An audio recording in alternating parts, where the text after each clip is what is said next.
मेरे बच्चे, permutation and combination बहुत जबरदस्त चैप्टर है। अब तक कुल मिला के यूपीएससी सीसैट में 2011 से अब तक 17 सवाल आए हैं। 17 के 17 सवाल ये रहे आपके सामने। देखिए मेरे बच्चे, शहर ए से शहर बी तक जाने के लिए 4 रास्ते हैं। मेरे दोस्तों ध्यान से सुनना, शहर ए से शहर बी जाना है तो 4 रास्ते हैं, और शहर बी से सी तक जाने के 6 रास्ते हैं। यहाँ 6 रास्ते हैं, यहाँ 4 रास्ते हैं। तो कह रहा है शहर ए से सी जाना है तो कितने रास्ते संभव है। तो भाई ए से सी जाना है तो ए से सी डायरेक्ट कोई हाईवे थोड़ी है, आपको ए से बी जाना होगा, फिर बी से सी जाना होगा। तो कितने तरीके हुए जी? सर डिपेंडेंट इवेंट है तो 4 6 24 तरीके हुए, यानी ऑप्शन ए। मैंने आपको कहा था ना, एक बार आप अगर तसल्ली से समझ गए ना, प्रोडक्ट ना, माफ करना गलती से कह रहा हूं, क्या प्रिंसिपल ऑफ प्रोडक्ट और प्रिंसिपल ऑफ एडिशन दोनों को समझ गए तो क्लियर हो गया। सहरीना कह रही सर प्लस मल्टीप्लाई में कंफ्यूज है, फिर से क्लियर कराता हूं। देखो, जब भी आपकी एक चीज दूसरे पे डिपेंड कर रही हो तो मल्टीप्लाई करनी है, और जब एक चीज दूसरे पे डिपेंड नहीं कर रही हो तो वहां मेरे बच्चे हमेशा ऐड करते हैं। जैसे यहां ए से सी पे आना था तो डिपेंड कर रहा है बी के थ्रू, क्योंकि आओगे तो वाया बी। अब आप यहां से आओगे तो यहां पहुंच गए, लेकिन यहां पहुंचने के 6 तरीके हैं, लेकिन इससे आते तो भी 6 ही तरीके थे, इससे आते तो भी 6 तरीके, इससे आते तो भी 6 तरीके। यानी यहां से एक रास्ता लोगे तो यहां 6 रास्ते, तो कुल मिला के यहां से एक बार जाओगे तो 6 बार, तो यहां से 4 बार जाओगे तो 24 बार। आइए, ये मेरे बच्चे सवाल था सीसेट 2011 का। ये जो क्वेश्चन मैंने अभी लिखा है ये क्वेश्चन है सीसेट 2022 का। अब आप खुद ही सोचना कि आपके पेपर कैसे रिपीट कर रहे हैं। मैं क्यों कहता हूं कि सीसेट बहुत आसान है, अगर आप सिस्टम को समझ जाएं तो। आप यूपीएससी वालों से पढ़ोगे तो सीसेट मुश्किल दिखेगा, क्यों? क्योंकि वो बहुत विद्वान होते हैं, बहुत विद्वानता की बातें करते हैं। देखिए, कहता है ए बी और सी 3 स्थान इस प्रकार हैं कि ए बी के लिए 3 भिन्न रास्ते हैं।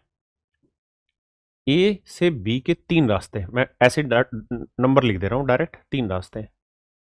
और बी से सी के लिए 4 भिन्न रास्ते हैं, 4 रास्ते हैं। इन रास्तों का प्रयोग कर, और ए से सी के लिए 3 भिन्न रास्ते हैं। ये तो समझाना पड़ेगा।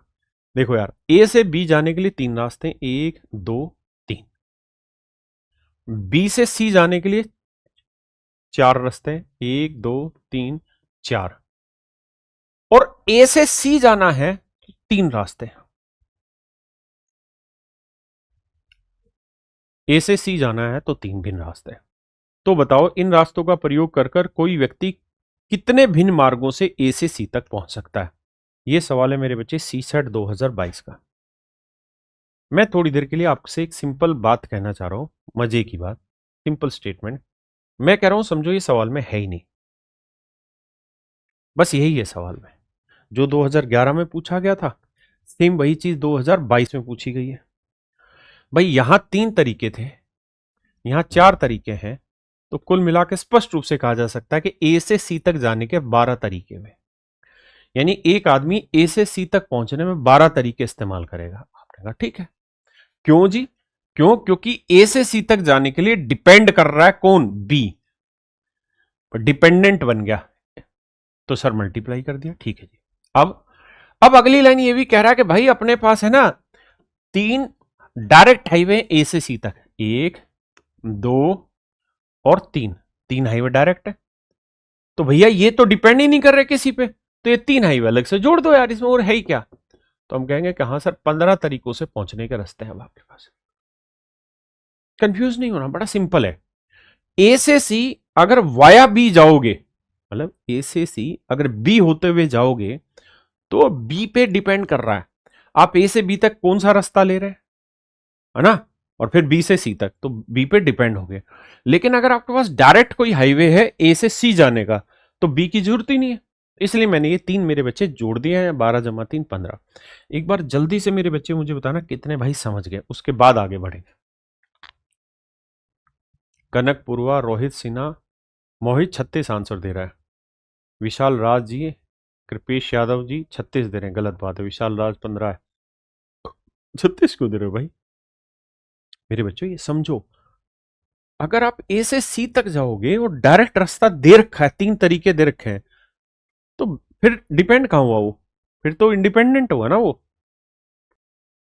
आइए मेरे बच्चे, कहता है flag has to be design with 4 horizontal stripes using some or all of the colour red green yellow. कहता है यार हमारे पास 3 कलर हैं, रेड ग्रीन येलो, और हमें एक झंडा डिजाइन करना है। और जो झंडा डिजाइन होगा ना, उसके साथ कहानी ये होगी कि वो 4 स्ट्राइप से मिलकर बना हुआ है, ऐसा सवाल कह रहा है।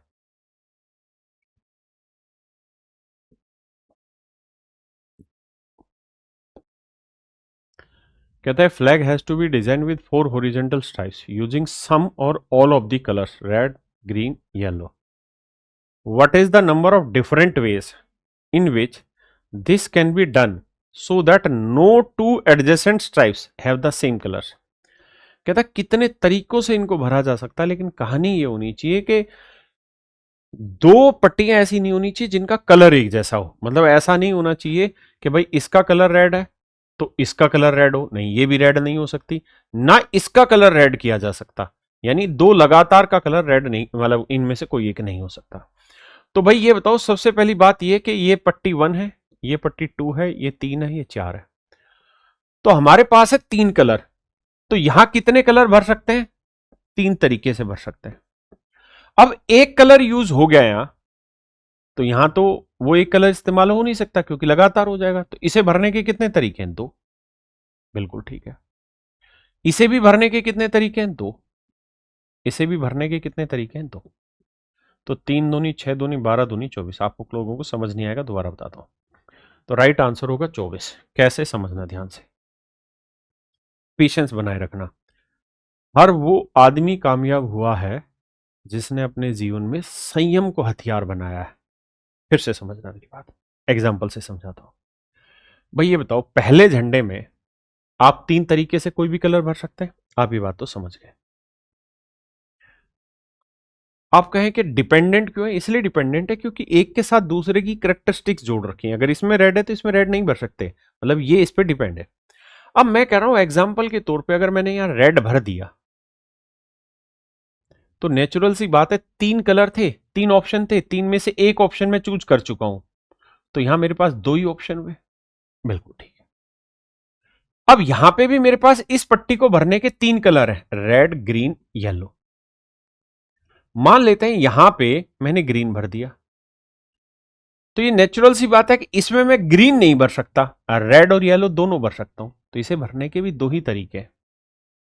मान लेते हैं यहां पे मैंने रेड भर दिया, तो इसको भरने के मेरे पास 3 कलर है, रेड ग्रीन येलो। लेकिन रेड यहां भर दिया तो अगले में रेड नहीं आ सकता, इसलिए मेरे पास यहां पे भी 2 ही तरीके हैं। तो इसलिए मैंने आपको कहा कि ध्यान से समझोगे तो पल्ले पड़ेगा कि इसको भरने के 3 तरीके थे, इसको भरने के 2 ही तरीके थे। अब एक कलर यहां यूज हो गया तो ऑप्शन तो थे 3, लेकिन 3 में से एक यूज हो गया तो अब 2 ही बचे। फिर एक यूज हो गया तो 3 में से एक यूज हो गया तो 2 ही बचे। उसने ये थोड़ी कहा कि रेड एक बार यूज हो गया तो दोबारा रेड होगा ही नहीं। उसने ये कहा कि एडजेसेंट नहीं होना चाहिए, साथ में नहीं होना चाहिए, बाकी सब सेटिंग ठीक है।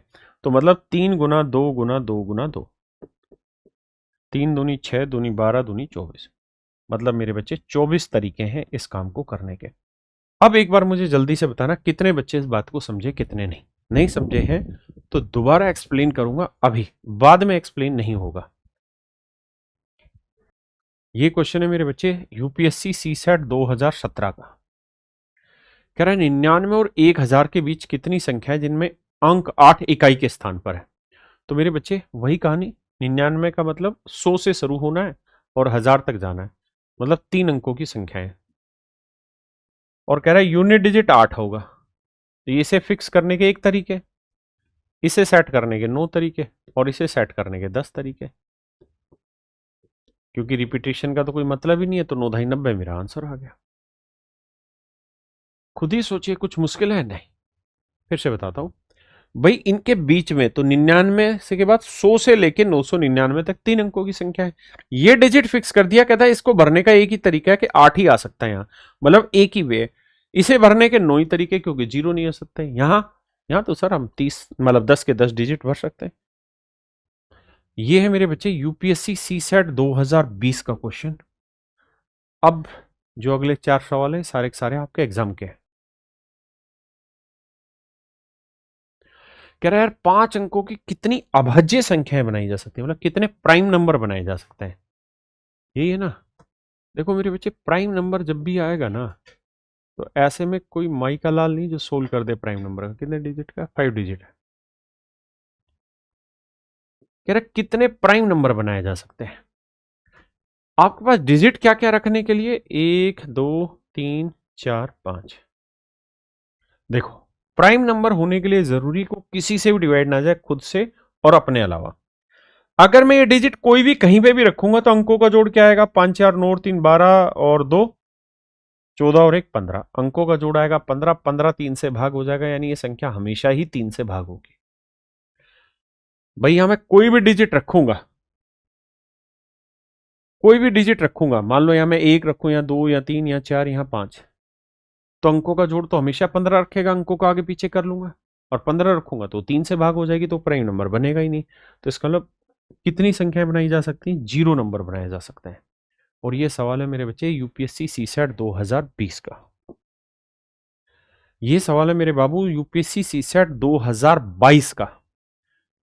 3 अंकों की कितनी धनपूर्ण संख्याएं अंकों को प्रयोग दोबारा किए बिना, यानी रिपीटेशन नहीं होगा, इस प्रकार होगी कि संख्या का प्रत्येक अंक विषम और संख्या 5 से विभाज्य हो। आपने देखा होगा ना, पीछे भी एक सवाल मैंने ऐसा कराया था।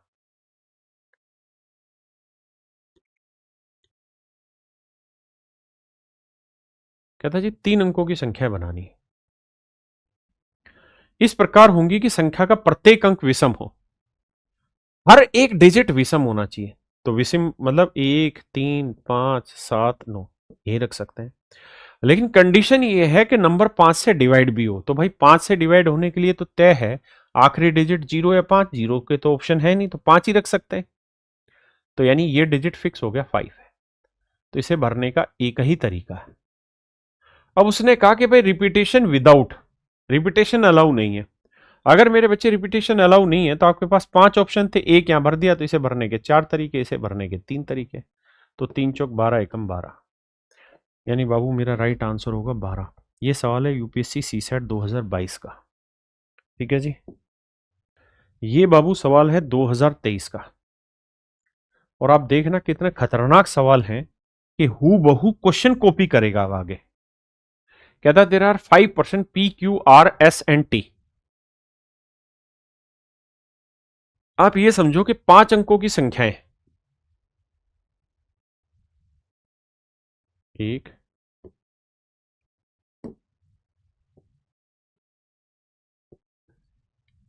आप पढ़िए सवाल जब तक मैं ड्राफ्ट कर रहा हूं।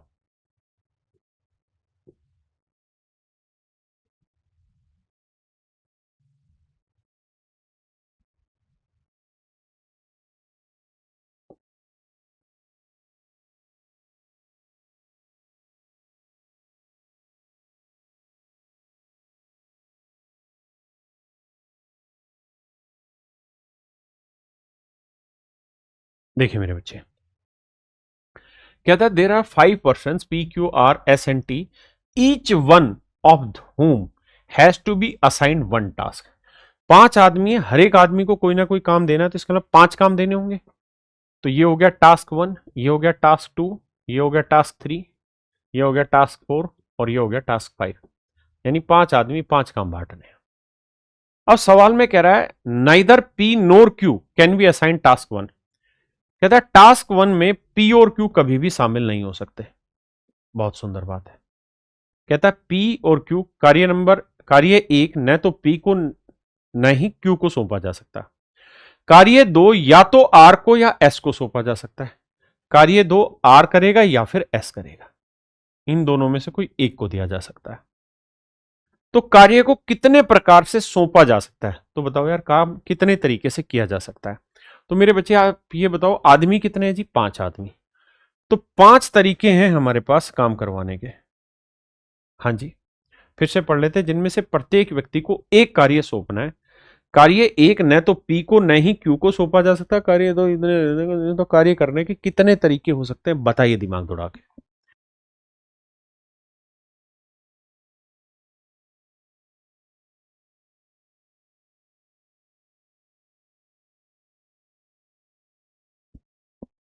आइए मेरे बच्चे, अब सवाल को एक बार फिर से पढ़ते हैं।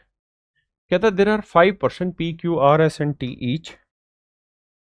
Each one of whom has to be assign one task. कहता है हर एक आदमी को कोई एक ही काम असाइन करना है। ऐसा नहीं होगा कि पी जो आदमी है वो इस काम को भी करेगा, इसे भी, इसे भी, इसे भी, सारे काम नहीं करेगा, पी को एक काम मिलेगा। तो मुझे बताना 5 आदमी है, सेकंड काम करने के लिए कितने लोग अवेलेबल हैं आपके पास?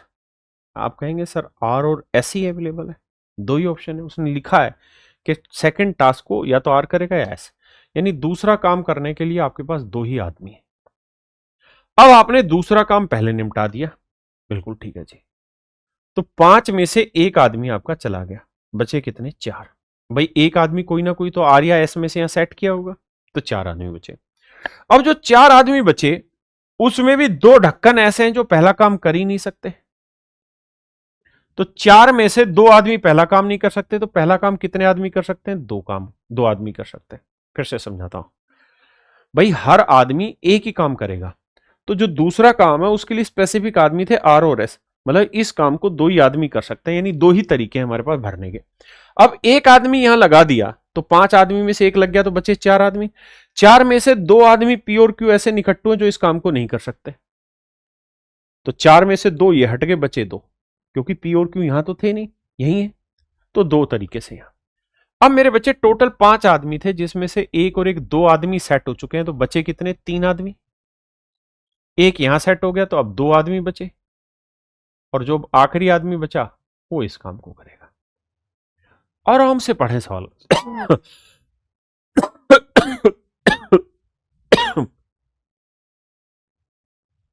देखिए फिर से समझाता हूं, इस कहानी को गाने के लिए 2 आदमी फिक्स हैं, आर या एस।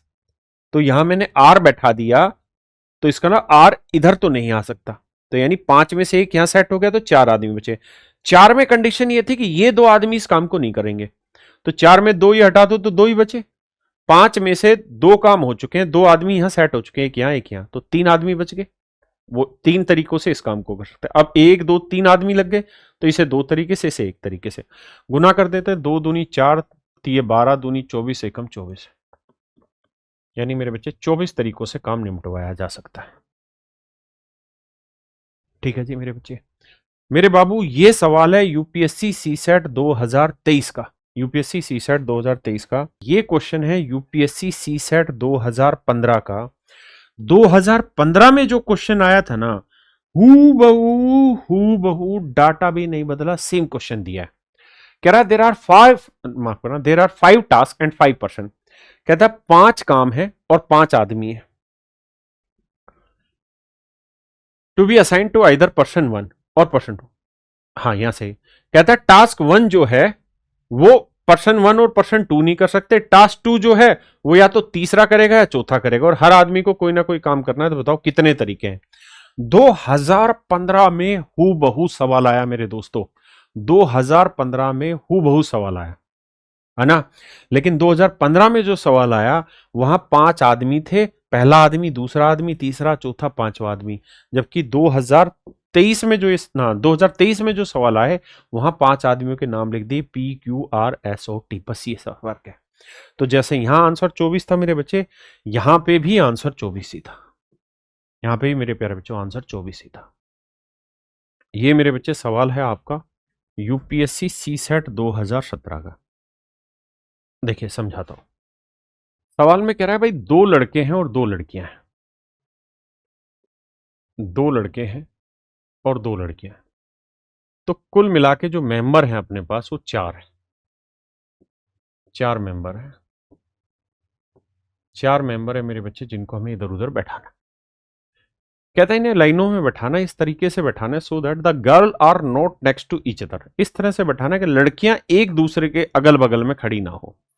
मतलब यहां पहली लड़की खड़ी हुई, यहां इसके बगल में दूसरी लड़की खड़ी हो जाए, ये नहीं होगा, ये संभव नहीं है। लड़कियां अगल बगल में खड़ी नहीं हो सकती, लड़कियों के बीच में लड़का चाहिए ही चाहिए, ऐसा सवाल ने कंडीशन दी है। तो सवाल में आपसे पूछ रहा है तो कितनी संभव व्यवस्थाएं हो सकती हैं? तो मेरे बच्चों एक बात समझना, हमारे पास 4 जगह हैं, 1 2 3 4। अब मुझे सबसे पहले यह बताना कि लड़कियों को कितने तरीके से सेट किया जा सकता है। सवाल में सेट ऐसे करना है कि अगल बगल में ना हो। तो आप कहोगे कि देखो सर, भाई एक तरीका तो यह है कि यहां लड़कियां रख दो, यहां लड़की रख दो, यहां लड़का और यहां लड़का रख दो। एक तरीका तो यह, बिल्कुल ठीक है। दूसरा तरीका यह कि सर एक लड़की यहां रख दो, एक लड़की यहां रख दो, तो भी बीच में लड़का आ गया। बिल्कुल। और भी क्या तरीके हैं? हाँ सर, एक तरीका और है। क्या? कि एक लड़की यहां रख दो और एक लड़की यहां रख दो, बीच में दो लड़के हो गए। भाई लड़के तो साथ हो ही सकते हैं ना। लड़की में ही तो दिक्कत है कि लड़की साथ नहीं हो सकती। लड़के तो साथ हो सकते, उसमें तो कोई आपत्ति है ही नहीं। बिल्कुल ठीक बात है जी। अब तो मैं ये कहूंगा कि सर तीन तरीके से या तीन स्थान है हमारे पास लड़कियां सेट करने के। या तो हम पहले और तीसरे पे लड़कियां रख दें, या दूसरे और चौथे पे लड़कियां रख दें, या पहले और चौथे पे भी तो लड़कियां रख सकते हैं, तो लड़के बीच में आ जाएंगे। उसने ये कहा था लड़कियां साथ में नहीं होनी चाहिए, तो नहीं है। तो मैं ये कह रहा हूं कि भाई लड़कियां सेट करने के कितने ऑप्शन है अपने पास? तो आप कहेंगे जी तीन तरीके हैं। और आपको इन तीन तरीकों में से लड़कियां सेट कितनी करनी है? दो ही सेट करनी है। तो भाई चार पोजीशन थी, दो लड़कियां सेट हो चुकी हैं, तो चार में से दो लड़कियां सेट होगी, तो पोजीशन बची कितनी? दो। तो उन दो पोजीशन पे कौन बैठेगा? लड़का बैठेगा। और लड़के के लिए कोई रोड़ा था ही नहीं कि कहां बैठेगा, कि वो लड़कियों के साथ में बैठे अलग बैठे, ऐसा कुछ लड़कों के बारे में कहा ही नहीं था, सिर्फ लड़कियों के बारे में कहा था। तो मेरे बच्चे जब हम इसे सोल्व करने जाएंगे तो ये आ जाएगा 3 फैक्टोरियल, और ये आ जाएगा 3 में से 2 गया 1 फैक्टोरियल। तो 1 फैक्टोरियल की वैल्यू 1, 3 फैक्टोरियल की वैल्यू 3 दूनी 6, तो 6 एकम 6 आ जाएगा। और 2 फैक्टोरियल की वैल्यू मतलब 2 एन पी एन का मतलब एन फैक्टोरियल, यानी 2 फैक्टोरियल, इसकी वैल्यू 2। तो मेरे बच्चे इसका मतलब 12 मेरा राइट आंसर हो। सही उत्तर होगा मेरे दोस्तों 12, यानी 12 तरीके से बना सकते हैं। देखना मेरे बच्चे, सवाल को ध्यान से समझना। आपके पास चीजें कितनी? 1 2 3 4 5 6 7 8। आपके पास 8 जगह हैं, यानी 8 लेटर हैं, या 8 डिजिट है, 8 अंक है। कहता है इस संख्या के अंकों को पुनर्व्यवस्थित कर भिन्न 8 अंकों की कितनी संख्याएं बनाई जा सकती है? कितनी 8 अंकों की संख्याएं बनाई जा सकती है? अगर मेरे बच्चे नीचे वाली लाइनें ना पढ़ो और सिर्फ ये हो कि इन 8 का प्रयोग करके कितनी संख्याएं बनाई जा सकती है, तो मेरा आंसर होता 8 फैक्टोरियल अपॉन में 1 2 बार रिपीट हो रहा है, 2 2 बार रिपीट हो रहा है, 3 बार 4, तो 2 फैक्टोरियल 2 फैक्टोरियल 2 फैक्टोरियल 2 फैक्टोरियल। ये मेरे दोस्तों मेरा आंसर होता। अगर इस सवाल में नीचे की चीजें कुछ भी ना लिखे रहती, सिर्फ ये लिखा रहता कि भाई इन 8 अंकों का प्रयोग करके 8 अंकों की संख्या बनानी है, लेकिन 1 1 2 2 3 3 4 4 ये रिपीट हो रहे हैं, तो उसको भाग देते हैं। लेकिन हमें कंडीशन दे रहा है क्या? That odd digits occupy odd places and even digit occupy even position. तो मेरे बच्चे 8 अंक, 1 2 3 4 5 6 7, और 8 ही इवन पोजीशन होंगी। ये 2 4 6 8, 8 ही ओड पोजीशन है और 8 ही इवन पोजीशन है। बिल्कुल ठीक है। अब कह रहा है कि इवन पोजीशन पे इवन डिजिट आए और ओड पोजीशन पे ओड डिजिट आए। एग्जाम्पल के तौर पे ओड डिजिट कौन कौन से हैं? 1 है, और भाई हमारे पास 3 है, तो हम 1 1 3 3 भी लिख सकते हैं, या हम यहां 1 3 1 3 भी लिख सकते हैं, या हम यहां 1 3 3 1 भी लिख सकते हैं। बड़े सारे तरीके अपने पास। यानी हम कुल मिला के ये कह सकते हैं कि सर हमारे पास कितने ओड डिजिट है? 4 ओड डिजिट है, 4 ओड डिजिट है। और इनको प्लेस करने के लिए जगह भी कितनी अवेलेबल है? 4। बिल्कुल ठीक है। ऐसे ही मेरे बच्चे अपने पास 4 इवन डिजिट है, 4 इवन डिजिट, और इन्हें प्लेस करने के लिए जगह भी कितनी है? 4 ही। बिल्कुल सेट है। लेकिन अब दिक्कत क्या होनी है कि इनमें कौन कौन सी चीज साथ आ सकती है और कौन कौन सी चीज साथ नहीं आ सकती। अब हमें उस पर गौर फरमाना है।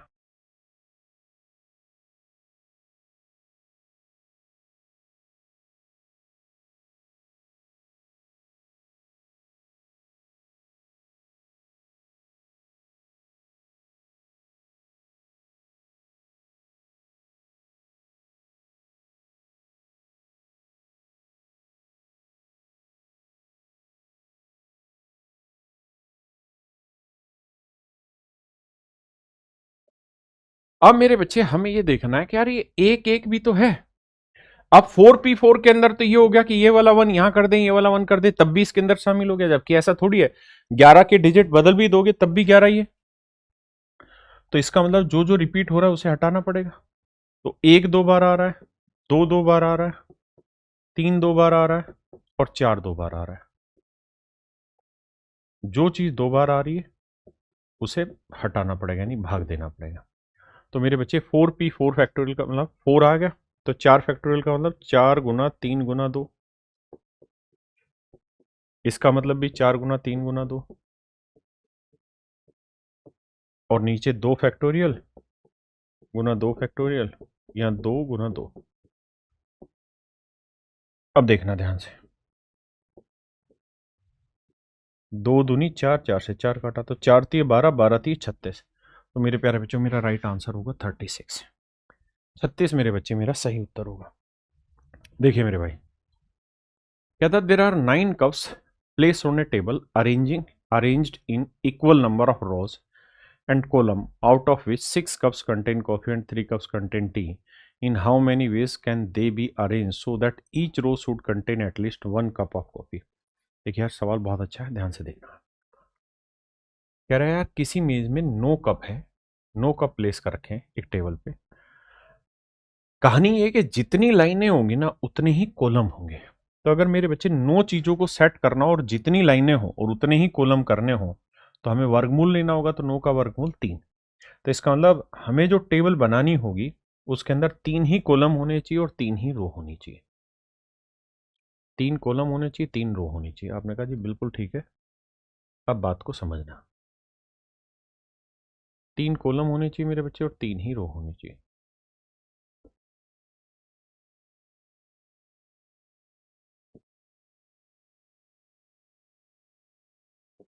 तीन कॉलम और 3 रो होनी चाहिए, बिल्कुल ठीक है। अब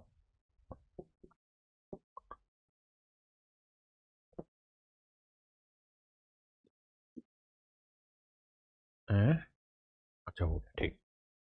अब कहानी को समझते हैं। कहता है भाई इन कॉलम में 6 तो कप है कॉफी के और 3 कप है टी के। तो 6 कॉफियां हैं और 3 टी, चाय के 3 कप है। तो बताइए कितने तरीके से इन्हें अरेंज कर सकते हैं हम so that each row should contain at least 1 cup of coffee, कि हर लाइन में कम से कम 1 कप तो कॉफी का हो ही हो। देखिए जी ध्यान से, कह रहा जी हम कितने तरीके से अरेंज कर सकते हैं कि एक हर लाइन में कम से कम 1 कप तो कॉफी का हो ही हो। तो भाई 1 कप कॉफी का होना है तो ये मैंने फिक्स कर दिया। कितने तरीके होंगे मुझे भी नहीं पता, लेकिन मेरे को ये कह रहा था कि हर रो में ना 1 कप तो कॉफी का होना ही चाहिए। हमने सेट कर दिया। अब यानी ये नहीं हिल सकता, बाकी दुनियादारी कुछ भी हिला दे। अब क्या है, अब कह ही रहा है कि जी हमारे पास 6 कप थे, बिल्कुल ठीक है, और 3 चाय थी। कॉफी मतलब 6 कप कॉफी थे और 3 कप चाय थी। 6 कप में से 3 कप सेट हो चुके हैं। तो अब मेरे बच्चे हमारे पास 3 कप कॉफी बची हुई है और 3 ही कप चाय बची हुई है।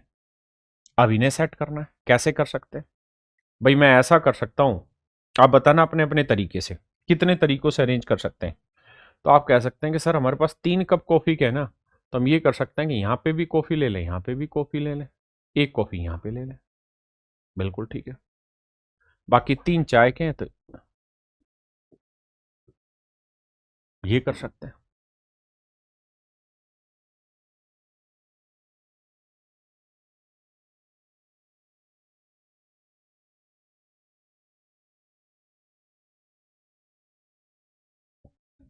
दूसरा केस मेरे दोस्तों ये हो सकता था कि भाई एक रो तो कॉफी, एक कॉफी तो चाहिए ही चाहिए हर रो में, इसको नहीं बदल सकते। अब अपने पास 3 कॉफी बची हुई है, 3 चाय बची हुई है, तो क्या कर सकते हैं हम? हर रो में एक एक कॉफी और रख देते हैं, ये तरीका भी ठीक है। अब अपने पास 3 चाय बची है तो ये रख दिया। इसके अलावा कोई दिमाग में ऑप्शन आ रहा है तो बताना मेरे बच्चे।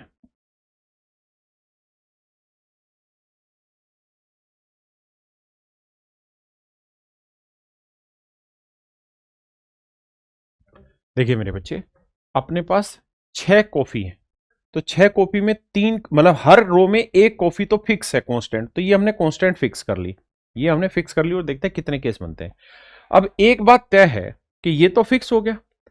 अब हमारे पास 3 कॉफी है, तो 3 कॉफी कैसे सेट कर सकते हैं भाई? या तो 2 में कॉफी सेट कर लें, 1 में कॉफी, बाकी इस तरह से चाय, या फिर ये करते हैं कि हर रो में एक एक कॉफी और, यानी हर रो में 2-2 कॉफी कर लें, चाय एक एक कर दें, ये सेट हो सकता है। इसके अलावा कोई और तरीका है? नहीं, इसके अलावा कोई तरीका नजर नहीं आएगा, क्योंकि 3 चाय सेट करनी है आपको।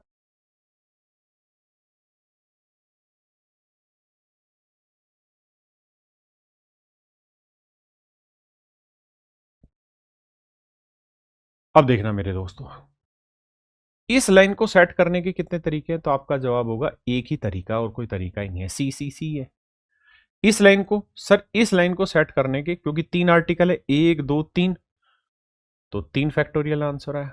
लेकिन सर 2 आर्टिकल ऐसे हैं जो रिपीट हो रहे हैं, तो डिवाइड करेंगे 2 फैक्टोरियल से, तो आंसर आया 3। भाई कैसे सेट कर सकते हैं? प्रैक्टिकल ध्यान दोगे तो हम सी सी टी सेट कर रहे हैं, C T C take set कर रहे हैं, या टी सी सी सेट कर सकते हैं। भाई उसने यही तो कहा कि 1 कप कॉफी तो कंपलसरी होना चाहिए, तो देखो इसमें भी है, इसमें भी, इसमें, यानी इस लाइन को ऐसे भी रख सकते थे, ऐसे भी और ऐसे भी। आपने कहा ठीक है। इसी तरीके से मेरे बच्चे इस लाइन में कितने लेटर हैं? 3, तो आंसर हुआ 3 फैक्टोरियल। लेकिन टी टी 2 बार आ रहा है, तो 2 फैक्टोरियल से भाग, तो ये भी 3। तो इसके तरीके हुए 1 गुना 3 गुना 3, यानी 9 तरीके यहां पे संभव है।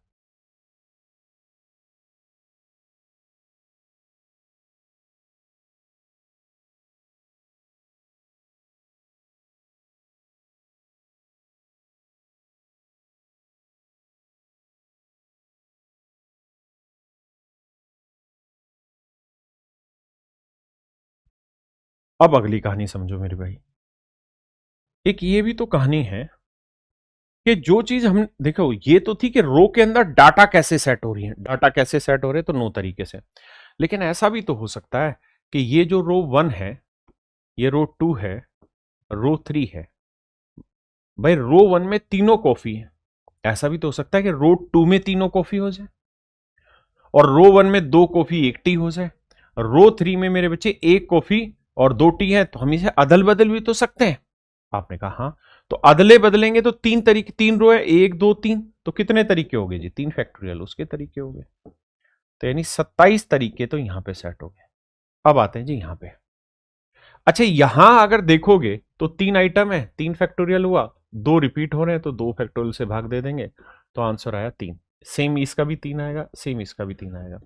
इसमें अगर हम रो ऊपर नीचे करके अदल बदल करेंगे, तो रो बदलने का कोई मतलब हासिल नहीं होगा। क्यों? क्योंकि सीसीटी है, सीसीटी है, सीसीटी सेम ही रहेगा, आइटम तो सेम है। तो मेरे बच्चे 3 गुना 3 गुना 3, तो मेरे बच्चे ये आया 27।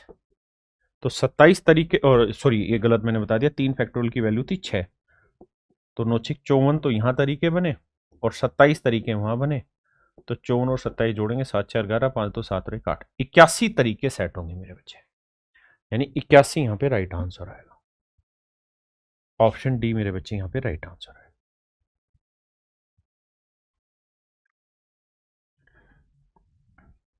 कहते हैं यार 6 कैंडिडेट है, बड़े ध्यान से समझना पहले मेरी बात। 6 कैंडिडेट है, और इन 6 कैंडिडेट से एक प्रिंसिपल सेलेक्ट करना है और 2 वाइस प्रिंसिपल सेलेक्ट करना है, 2 वाइस प्रिंसिपल।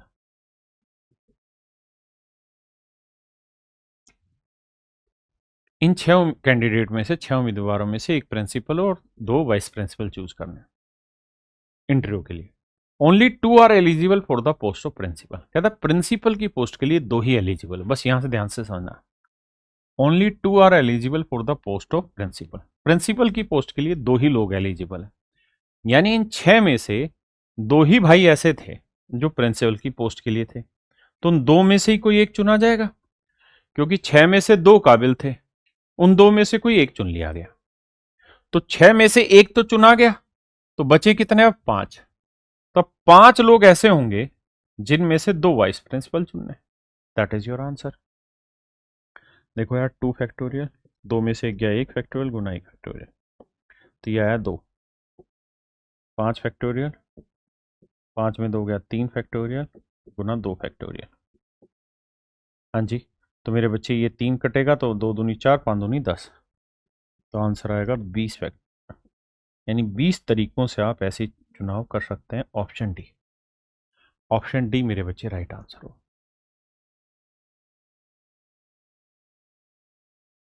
जी कृष्ण रजक जी, ध्यान रखूंगा भाई।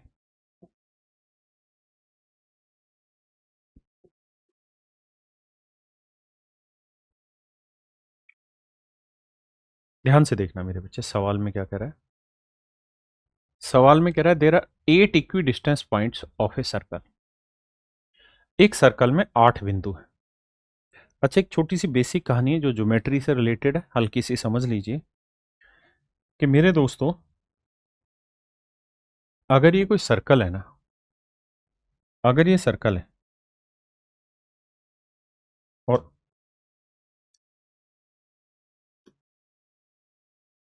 ये सर्कल का डायमीटर है, ये सर्कल का मेरे बच्चों डायमीटर है,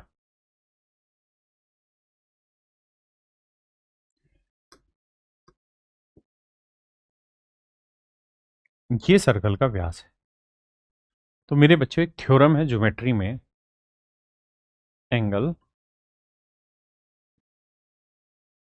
मेड बाय डायमीटर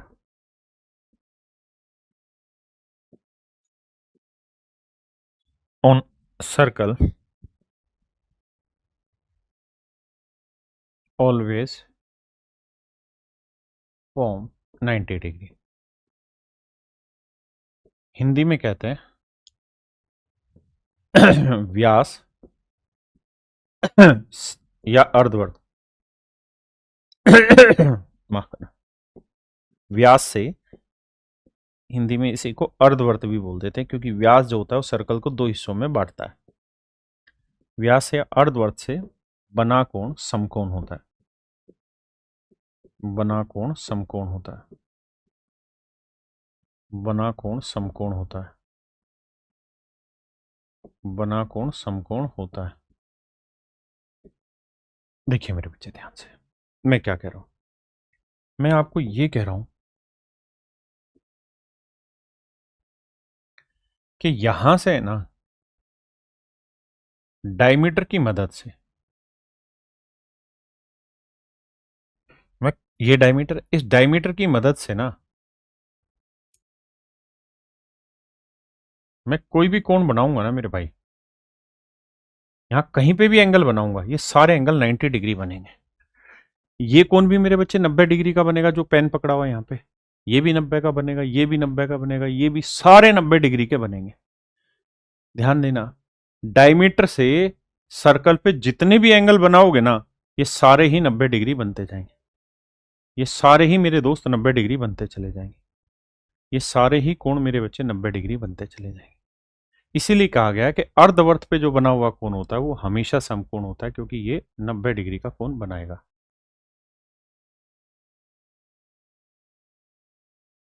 ये 90 डिग्री का कोण बनाता है, ये वाला कोण हमेशा ही 90 डिग्री का होता है। ठीक है, अर्धवर्त में बना हुआ कोण समकोण होता है।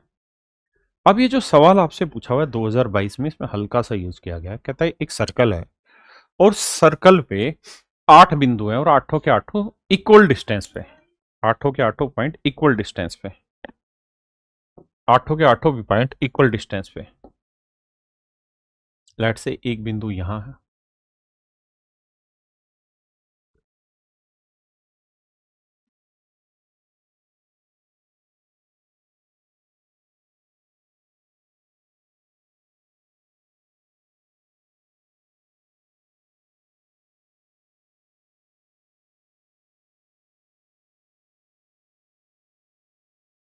कितने हो गए भाई,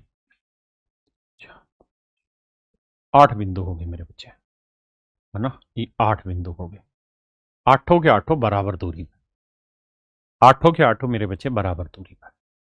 इसी वृत्त पर एक समान दूरी वाले 8 बिंदु हैं। इन बिंदुओं को शीर्ष और व्यास कोई एक भुजा लेकर कितने समकोण त्रिभुज बनाए जा सकते हैं। कहता है इन बिंदुओं को तो ले लें सर्कल का डायमीटर, यानी जब इनको मिलाओगे तो ये बनेगा सर्कल का डायमीटर, ये बनेगा सर्कल का डायमीटर। ठीक है जी, ये तो बन गया सर सर्कल का डायमीटर।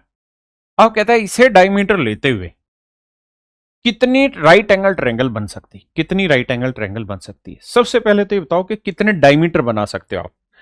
तो आप कहेंगे देखो जी एक डायमीटर तो ये हो गया, दूसरा डायमीटर ये वाला हो गया 2, तीसरा ये वाला हो गया 3, और चौथे वाला यहां आ गया 4। तो कुल मिला के सर 4 डायमीटर हम बना सकते हैं, है ना। कितने डायमीटर बनेंगे 4, 1 2 3 4। भाई दो बिंदुओं से मिलकर एक डायमीटर बन गया ना, मेरी बात समझ रहे हैं। तो मेरे बच्चे कुल मिला के 4 डायमीटर हो गए, पक्का। तो हमसे अगर सवाल में पूछता कि भाई इन 8 बिंदुओं से कितने डायमीटर बन गए, तो अबे रुक जा, तो हम कहते 4 इसको क्या दिक्कत हो रही है,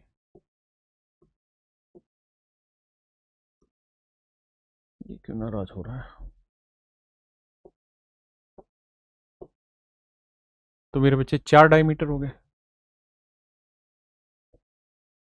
4 डायमीटर हो गए, 4 व्यास हो गए। आपने कहा जी ठीक है। अब मेरे दोस्तों मैं आपसे सिंपल एक स्टेटमेंट पूछना चाह रहा हूं, यार इसे डायमीटर लेके कितनी राइट एंगल ट्रायंगल बना सकते हैं। बड़े ध्यान से सीखना। आप कहेंगे एक राइट एंगल तो ये वाली हो गई इस बिंदु पे, ठीक है जी, दूसरी यहां हो गई 2, तीसरी यहां हो गई 3, चौथी यहां बन गई 4, पांचवी यहां बन गई 5, छठी यहां बन गई 6। यानी डायमीटर अगर एक डायमीटर कैलकुलेट करोगे ना तो 6 राइट एंगल ट्रायंगल बन जाएंगी। क्यों? क्योंकि टोटल 8 बिंदु थे, 8 में से 2 पॉइंट आप हटा दो जिससे डायमीटर बना है, तो बाकी बचे 6। तो 6 राइट एंगल ट्रायंगल मेरे प्यारे बच्चों बन जाएगी। कितनी त्रिभुज? 6 राइट एंगल ट्रायंगल बन जाएगी। एक डायमीटर से 6 राइट एंगल ट्रायंगल, तो 4 डायमीटर से 4 गुना 6 मेरे बच्चे 24 राइट एंगल ट्रायंगल बन जाएगी, 24 समकोण त्रिभुज बन जाएगी। मैं इस सवाल को समझा वैसे भी सकता हूं परमुटेशन कॉम्बिनेशन से, लेकिन मुझे लगता नहीं कि उसकी जरूरत है। अगर आप इतना समझ जाएंगे तो बात बन जाएगी, है ना। एक बार जल्दी से बताइए कितने बच्चे समझ गए। देखिए आप अपना फीडबैक दिया करें, पल्ले पड़ा तो अच्छा, नहीं पड़ा तो अच्छा। You must have to give your feedback.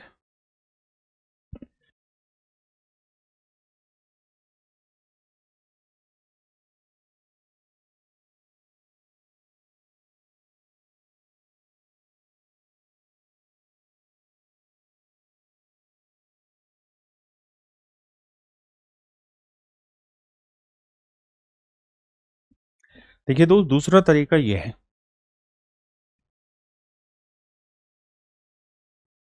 Thank you भाई आकाश मनिया मकवाना।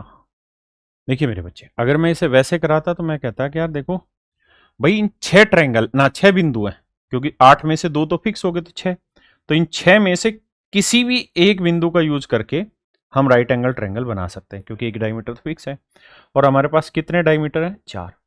तो मेरे बच्चे मेरा आंसर आएगा 24। तो मैं कॉम्बिनेशन से बताता तो मैं इस तरह से समझाता, ठीक है, कॉम्बिनेशन से ये वाला तरीका। ठीक है भाई, रुमाना रुमाना मैंने समझा दिया बेटा। पढ़िए मेरे दोस्तों, सवाल ये है कि किसी समाज में यह रिवाज है कि एक ही लिंग के मित्र मिलते समय एक दूसरे के गले लगकर मिलते हैं और विपरीत लिंग के मित्र मिलते समय एक दूसरे से हाथ मिलाकर मिलते हैं। एक पार्टी में मित्रों के एक समूह के मिलने पर 24 बार हाथ मिलाए गए। तो मान लेते हैं पुरुष है M और महिलाएं F, तो कितनी बार हाथ मिलाए गए हैं जी? 24 बार हाथ मिलाए। तो जितनी पुरुषों की संख्या और जितनी महिलाओं की संख्या आपस में गुना कर दो, आंसर आ जाएगा। निम्नलिखित में से वे कौन सी संख्या है जो गले मिलने की संभावित संख्या को दर्शाती है? तो ये बताइए गले मिलने की संभावित संख्या को दर्शाती है। कहानी यह है कि आदमी आदमी से गले मिलेगा, औरत औरत से गले मिलेगी, हाथ एक दूसरे से क्रॉस मिलाया जाएगा। तो मैंने आपको एक बात अभी थोड़ी देर पहले समझाई कि जो आदमियों की संख्या और जो औरतों की संख्या उन्हें गुना कर देंगे तो आ जाएगी नंबर ऑफ हैंडशेक्स। तो जैसे इस वाले सवाल की अगर मैं बात करूं मेरे भाई, तो इस सवाल में 24 बार गले मिल रहे हैं ना, हाथ मिला रहे हैं। ये 2015 का सवाल है, बहुत अच्छा सवाल है। अगर आपको उचित लगे तो थोड़ा सा ध्यान दे के मन करके समझना। देखिए मेरे दोस्त, क्या क्या संख्याएं हो सकती है। आप कहेंगे देखो 24 आदमी हो सकती हैं और एक औरत हो सकती है, 2 औरतें हो सकती हैं, 12 आदमी हो सकते हैं, 3 औरतें हो सकती हैं, 8 आदमी हो सकते हैं, 4 औरतें हो सकती हैं, 6 आदमी हो सकते हैं। और तो कोई केस नहीं है ना, है ना। आप कहेंगे जी एक आदमी और 24 औरतें, बात एक ही है, समझाता हूं कैसे। यानी मैं यहां से एक बात तो समझ गया कि अगर सवाल में ये कहता ना कि आदमी औरतों की संख्या ज्ञात करो, तो आप आंसर बता देते हैं। अच्छा, ये 24 और एक इसलिए आंसर नहीं रहेगी क्योंकि एक महिला होगी तो गले किसके पड़ेगी, मतलब मिलेगी, अकेली थोड़ी मिल रही गले, उसके लिए कम से कम 2 तो चाहिए ना। और नया फार्मूला कैसे लगेगा, 1C2। ये तो 2 बड़ा हो गया, एक छोटा, तो ये वाला जो कहानी है ये हट जाएगी मेरे बच्चे। अब कुल मिला के आपके पास 3 केस बचे मेरे भाई, 3 केस बचे, 3 केस बच रहे मेरे दोस्त। केस 1,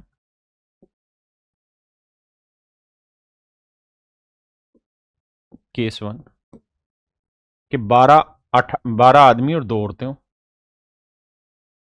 केस 2, 8 आदमी और 3 औरतें हों। और केस 3,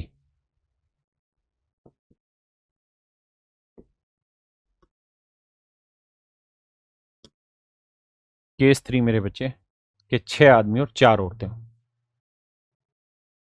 यही केस हो सकते हैं, क्योंकि हैंडशेक के लिए जरूरी है कि नंबर ऑफ मैन और नंबर ऑफ फीमेल का प्रोडक्ट करना। आपने कहा जी बिल्कुल ठीक बात है। अब सारे केसेस लेके चलते हैं वापसी।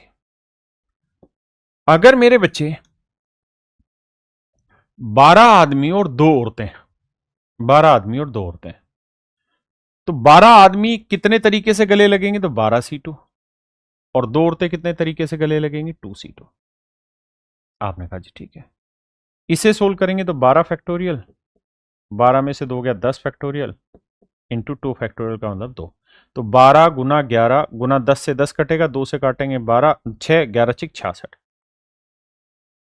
इंटू 2C2, तो इसकी वैल्यू होगी 1। तो पहले केस को सोल्व करने के 66 तरीके हो सकते हैं मेरे बच्चे, पहले केस को सोल्व करने के 66 तरीके। अच्छा, मैंने ये क्यों कहा था कि आप उल्टा ले लेंगे तब भी वही बात आनी है। अगर मान लो मेल 2 ले लो, फीमेल 12 ले लो, तब भी यहां 2C2 आ जाता है, 12C2, आंसर तब भी 66 ही आना था, है ना। उससे कोई फर्क नहीं पड़ना था। तो मेरे बच्चे पहले केस के हिसाब से 66 बार गले मिला जा सकता है। दूसरे,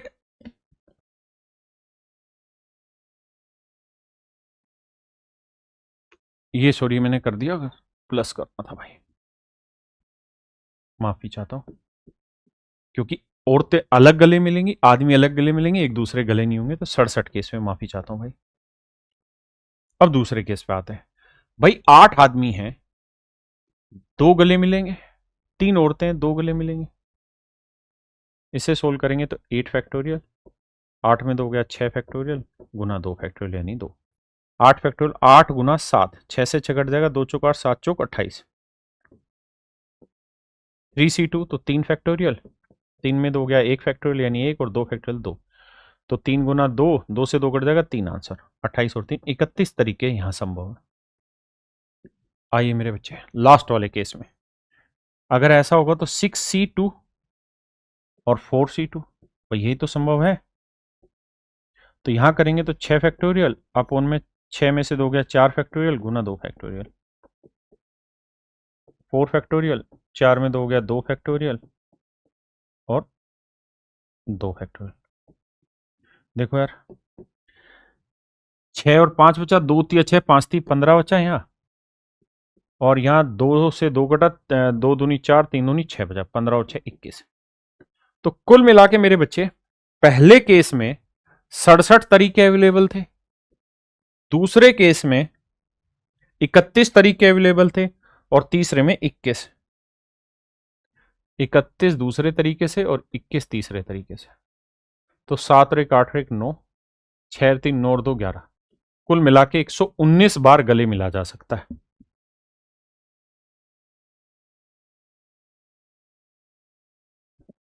है ना।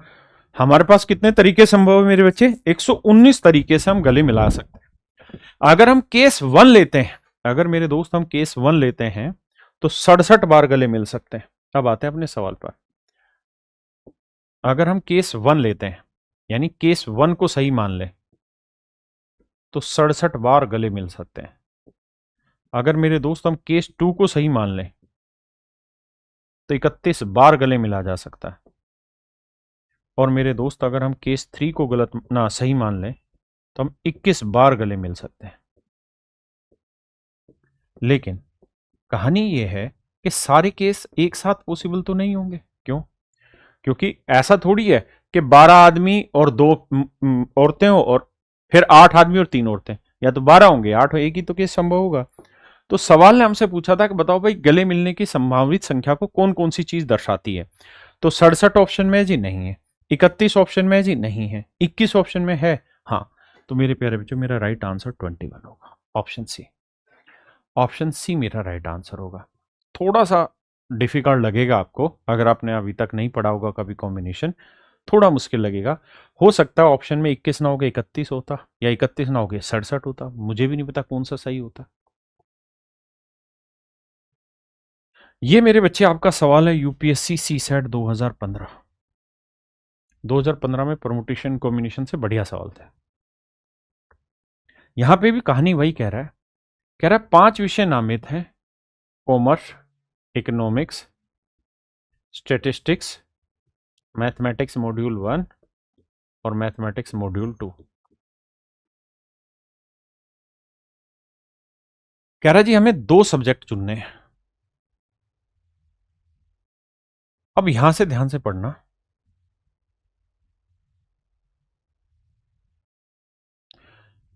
यहां से फुल स्टॉप है, यहां से पढ़ना।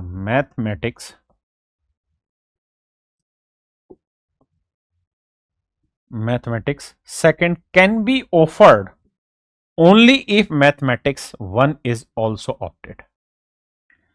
कहता है गणित 2 में केवल तभी चुना जा सकता है, गणित 2 केवल तभी चुना जा सकता है जब गणित 1 को भी चुना गया हो। तो बताओ 2 विषयों के चुने जा सकने वाले संभव संयोजन की संख्या ज्ञात करिए। देखो मेरे दोस्त, थोड़ा सा दिमाग लगा के सोचिए। कह रहा है मैथ सेकंड आप तभी चूज कर सकते हैं जब आपने मैथ 1 चूज किया हो। अगर मैथ 1 नहीं चूज कर रखा तो आप मैथ 2 चूज ही नहीं कर सकते। यानी अगर मान लो इसको छोड़ के इनमें से एक सब्जेक्ट ले लें और इसमें से एक सब्जेक्ट ले लें तो ये अलाउ नहीं है, ये अलाउ मेरे दोस्त नहीं है। या तो ये दोनों साथ, M2 जो है इसके साथ लेना पड़े। M1 अकेला ले सकते हो, लेकिन M2 ले रहे हो तो M1 साथ में लेना जरूरी है।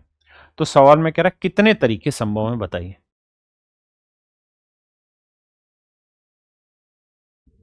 देखिए मेरे बच्चे, तो एक तरीका तो यह संभव है कि भाई M1 चुन लिया हमने और साथ में M2 चुन लिया।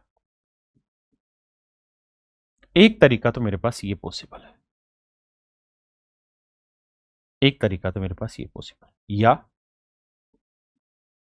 दूसरा तरीका मेरे पास ये कि इन 4 सब्जेक्ट में से मैं कोई 2 चुन लूं। भाई इन 4 में से मैं कोई 2 चुन सकता हूं, क्योंकि इन 5 में से 2 नहीं चुना जाएगा। अगर इसको लूंगा तो ये दोनों लेने पड़ेंगे, तो इन दोनों को लेने का तो एक ही तरीका हुआ। बाकी 4 में से कोई 2 चूज कर लूं मैं, हाँ है ना। तो 4 में से 2 चूज करेंगे तो 4 फैक्टोरियल, 4 में से 2 हो गया 2 फैक्टोरियल इंटू 2 फैक्टोरियल मेरे बच्चे।